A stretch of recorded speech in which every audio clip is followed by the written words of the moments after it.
window from the King County Sheriff's Office is to my left. The defendant is present in custody, represented by his attorneys, Dave Robertson and Emily Beckman. Your Honor, we are present for sentencing on one count of murder in the second degree. Is the court ready for me to proceed? I am. Your Honor, with an offender score of 1, Mr. Smith's standard range is 134 to 234 months. As the court is aware, this is an agreed recommendation of a mid-range sentence. I want to say just a few brief words before concluding our recommendation, and that is that we're present for sentencing because Anthony Smith shot and killed Sweetheart Failautusi on August 16, 2011. In the middle of the street, we charged him with murder in the second degree with a firearm. As part of our plea negotiations with the defense, we did agree to drop the firearm in exchange for an agreed mid-range recommendation, and we would ask the court to follow that recommendation. As the court can see, in the presence of all these individuals in the courtroom, most of whom are friends and family of Sweetheart, she was beloved and is greatly missed, and some of them are going to speak in a few moments to your honor. I reviewed the defense pre-sentence report, and there's no question that Mr. Smith had a less than ideal upbringing. That doesn't excuse what he did that day. He has pled guilty, and we do believe that the break he's already got with the firearm enhancement means that he should receive that mid-range recommendation. We believe that's appropriate, and we would urge you to impose that today. The rest of our recommendation, as we included in our paperwork, is that we are asking the court to impose no contact with 3 of Sweetheart's friends who were eyewitnesses that day, and that's Karen Crichton, Fatima Clea, and Wabe Ulu. We're also asking the court to impose no contact with members of Sweetheart Failautusi's immediate family. We will be seeking restitution. We don't yet have that, so we'll ask to set a hearing at a later date. We would ask the court to impose not only the mandatory penalties, but for court costs, attorney fees. This is obviously a serious violent offense. We would ask the court to impose the 36 months of community custody.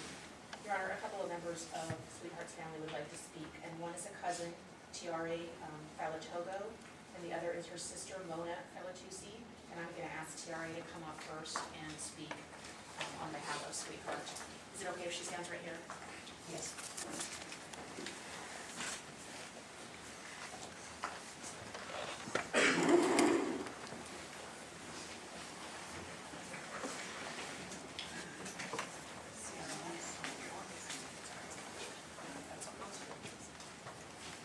Okay, I want to start off by just again stating your full name, and then you want to speak loud enough so that the recording device will pick you up, okay?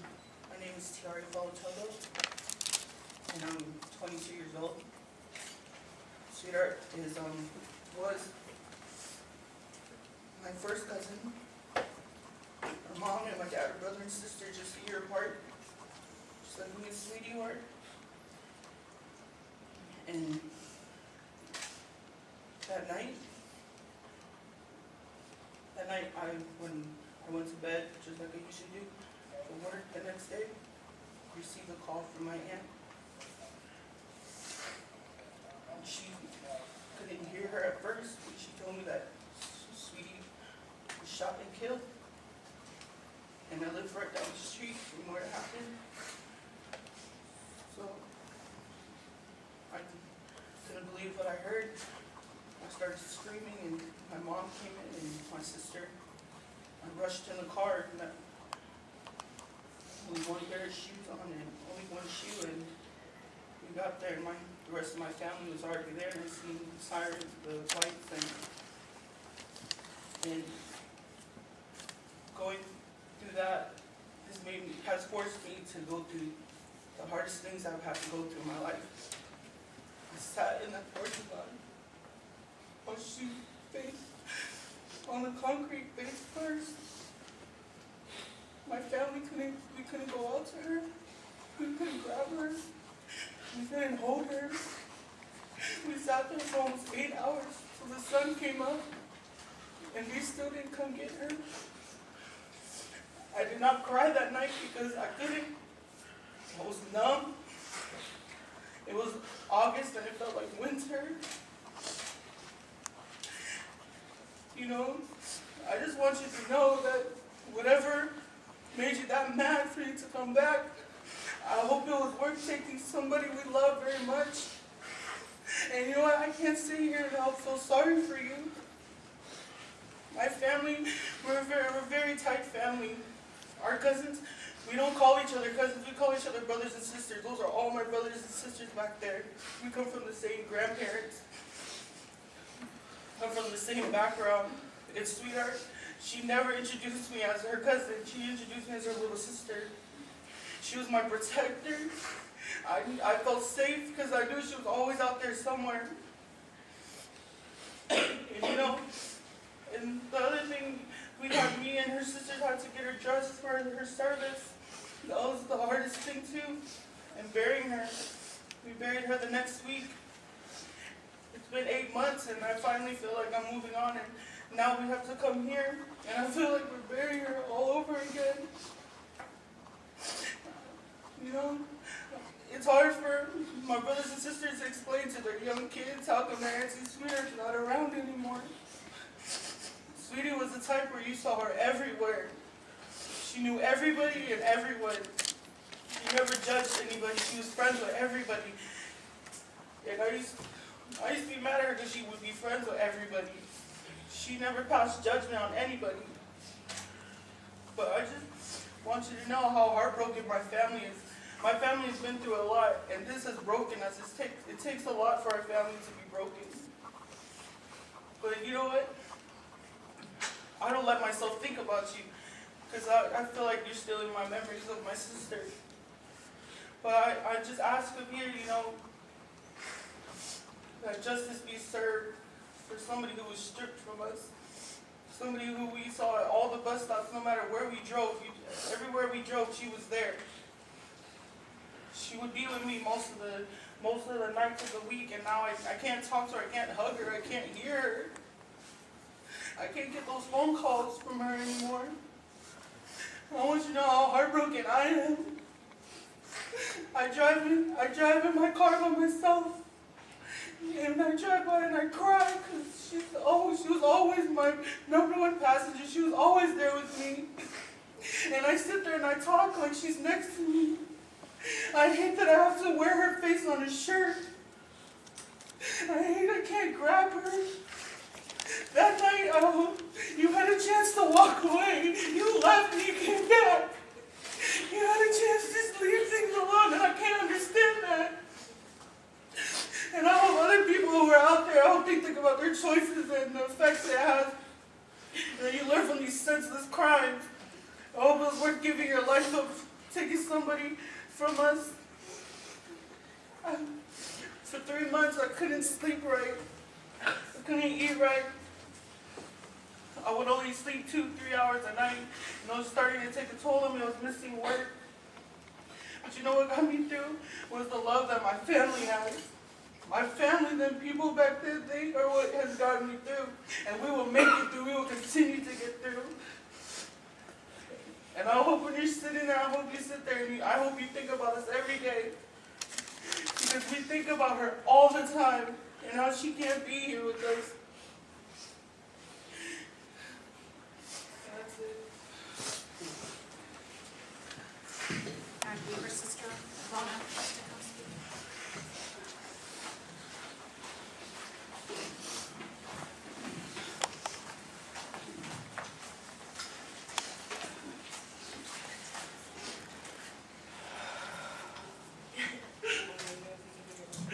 But my full name is Sweetheart Failautusi, but everyone knows I prefer Mona.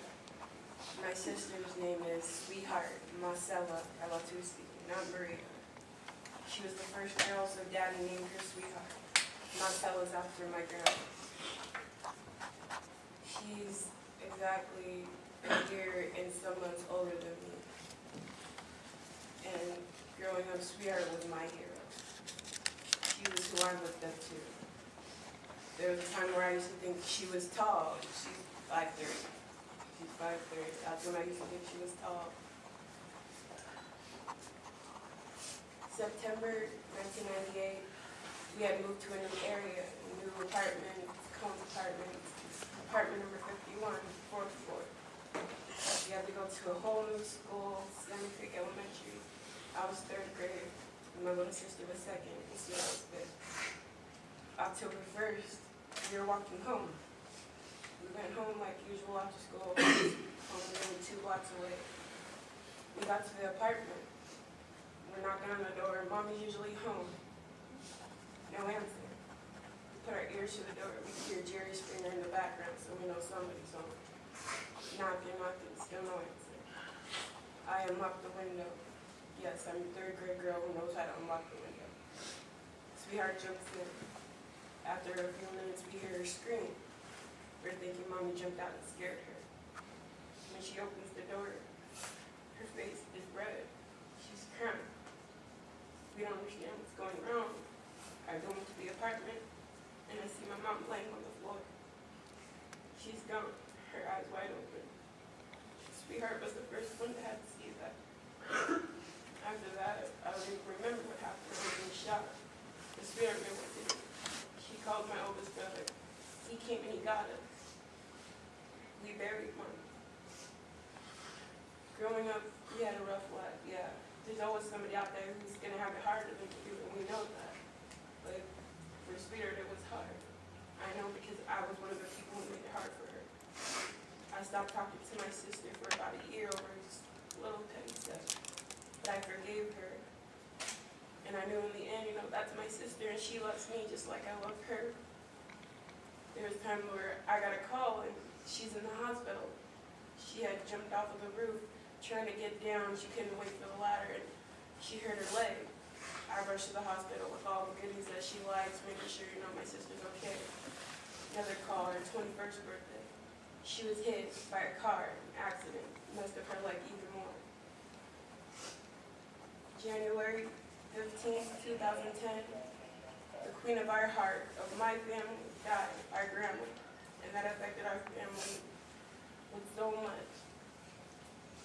Later on that year, August 17th, 2010, we get a call from my uncle. He rushes to the house. He tells us, Daddy's in an accident. Daddy's hurt. So we rush over to the scene. There's my dad's car. Messed up, parts everywhere. Daddy's gone. August 17th, 2010. August 16th, 2011. I wake up to 50 missed calls, 50 unread messages. The first one I open says, "Where's Sweetie? What happened to Sweetheart?" I go into the living room and I find my older brother, and he tells me, "Sweetheart's gone." I tell him she's not. She can't be. 4 months prior to that, in April, I stopped talking to Sweetie. I had gotten in some mess with the law and it wasn't my fault, but I chose to stop talking to her. Now, I can't tell her how much I love her. I will never get to have that goodbye, our last few good memories with my sister. I know you don't know me and you don't know my family, but we're no strangers to struggles, pain, or death. But like my sister said, we will get through this. But what I don't understand is, if you had that second choice to walk away, why did you come back? When my sister was man enough to put her fists up and fight you, why were you so cowardly to hide behind a trigger? That's what I don't understand. Your Honor, my family and I, we're not here to tell you how to do your job. We're here for Sweetheart and Sweetheart alone. But we know a greater judge, and we know that with our trust and our belief in him, everything will be okay. He will hear our hearts. We're just here in hopes and prayer that you do too.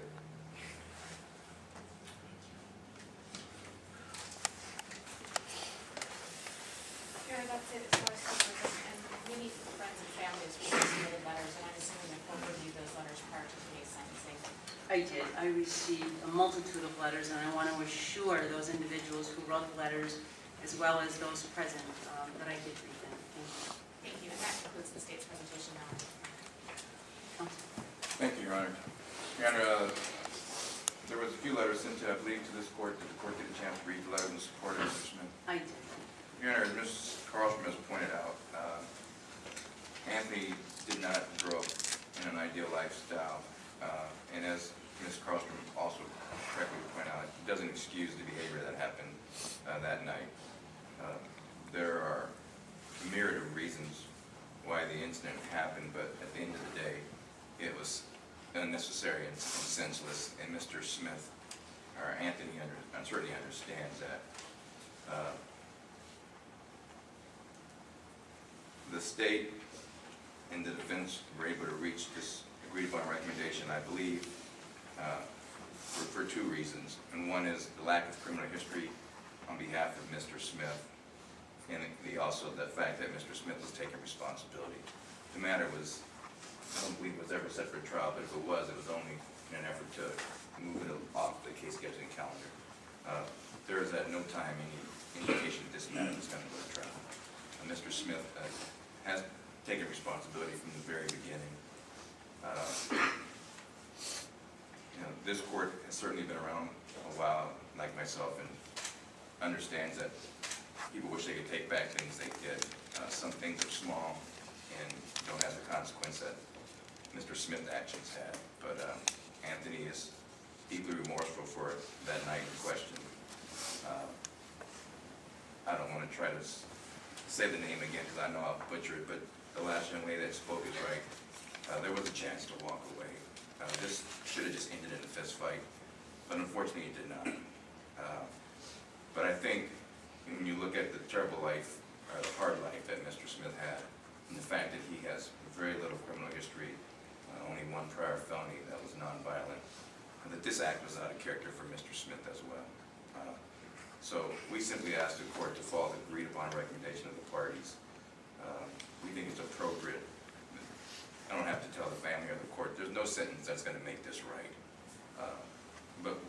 So when I say appropriate, I don't mean to suggest it's going to make things better. But we'd ask the court to follow the agreed upon recommendation of the parties. Thank you. Counsel?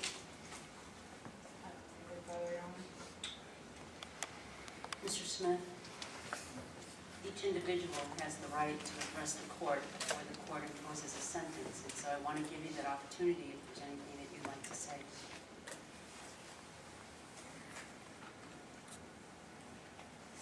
Your Honor, Mr. Smith has prepared a small letter that unfortunately he's not going to be able to read, so I'll read it for him.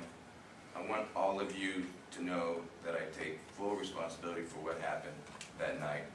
I know at this point these are empty words, and there is nothing I can say or do to make amends for the terrible choice I made to take the life of your loved one. There isn't a day that goes by that I don't think about what happened that night. I wish I could turn back the clock and relive some of those moments. I would have made a vastly different decision. The words "I'm sorry" mean nothing to try to ease the pain, anguish, and anger, but I want all of you to know that I truly am sorry for what happened from the bottom of my heart and soul. Thank you. Mr. Smith, is there anything that you wish to add at this time? Sorry. Truthfully sorry. And if I could turn back the line, I would. Sorry. I think, man.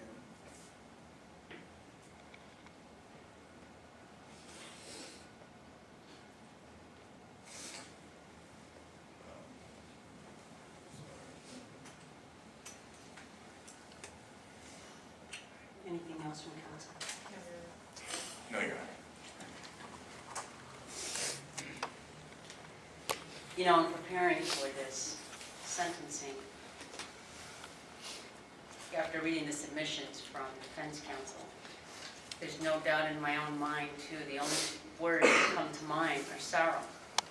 Sorrow for the life taken, and certainly sorrow for the life that Mr. Smith had to live as a young boy. And frankly, when you look at all of this, and all of you back there as parents know this as well, is sometimes the things that we do to our children simply do nothing but promote the cycle of violence and hopelessness and despair and frankly bad choices.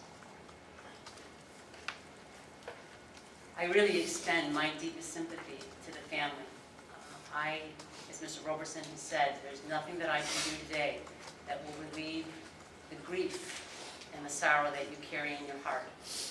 You've heard an apology from Mr. Smith, but that doesn't really take away or remove the loss that he has, and I want to acknowledge that. And Mr. Smith, let me just say, the court does know your apology. There are so many individuals who come to the court at sentencing and don't even begin to acknowledge what they've done or express regret or sorrow. So that is really noted and appreciated by everyone. There's a couple of things I want to say to you after reading all of the letters that I received from Sweetheart's family as well as from your family. And it really is unfortunate what happened in your childhood. And yet, Mr. Smith, it doesn't really excuse the choice that you made that night. There was the chance to walk away. And you didn't. And these are the consequences. At the same time, you need to understand your life isn't over. And I know that you will remember this, and that's part of the punishment, is remembering what happened and living with it. But there's going to come a time when you will walk out of prison, and there has to be a time when you see yourself as being able to make a positive contribution to society to make this right. You've got a lot to overcome, and I hope you're going to take the time while you are in prison to do that, to invest in yourself, to get totally clean and sober, to find some source in your life that will give you hope, that will allow you to give back at some point. I'm not here today as a social worker or a counselor. I'm here to hold you accountable and to punish you for acts that occurred. I can't restore life, and I can't make you whole. Only you can do that. So after giving all of this in great consideration, I am going to respect the agreement that council reached, despite the fact that there may be a tendency to want to go to the high end. Again, I'm going to accept and I will respect the agreement between the prosecutor and defense counsel, and I will impose the following sentence. I will impose a sentence of 184 months in confinement, 36 months of community custody. There will be restitution, and we'll set that over for a hearing for that to be determined. I will require payment of the mandatory financial obligations, and that is a $500 victim penalty assessment, a $100 DNA fee, but I will waive all of the other costs and fees at this time. I will impose the no contact order that was requested by the prosecutor, and which includes the 3 individuals as well as the family of Sweetheart. I wish there was some way that this could really make family whole, and I know that it can.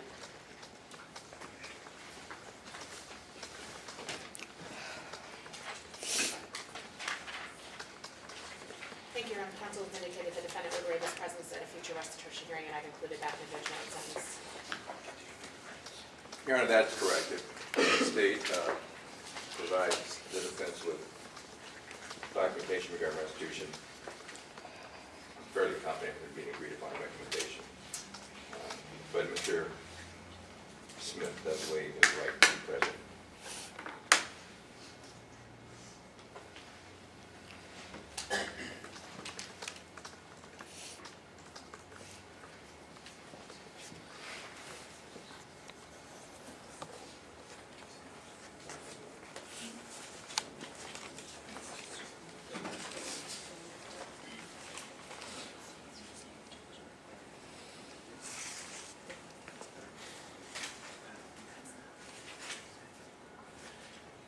Your Honor, I have reviewed the judgment and sent it prepared to the Deputy Prosecuting Attorney present this afternoon. It does accurately reflect the court's ruling. I have signed it.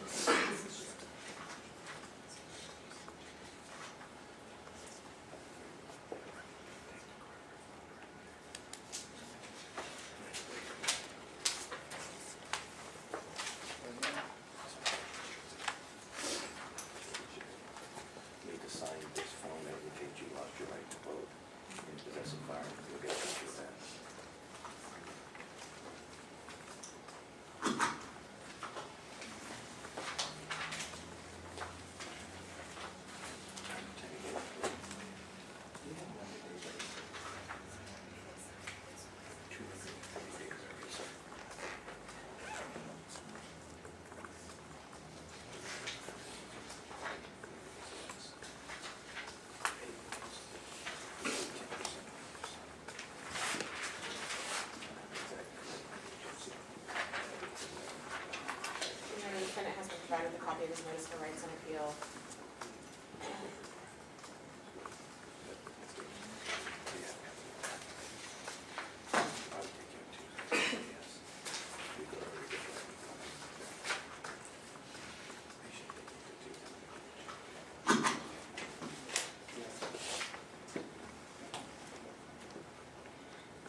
Smith, I'm handing you a copy of your notice of your ineligibility to possess a firearm. You need to understand that once you are released, you are prohibited from possessing a firearm unless a court restores your right. Do you understand that? Yes, ma'am. Counsel, would you acknowledge also that you have provided your client with his notice of his rights on appeal? Yes, Your Honor, that's correct. Let me ask the prosecutor, is there anything else? There's not, Your Honor, thank you. Anything else? Your Honor, no, thank you. Mr. Smith? Thank you.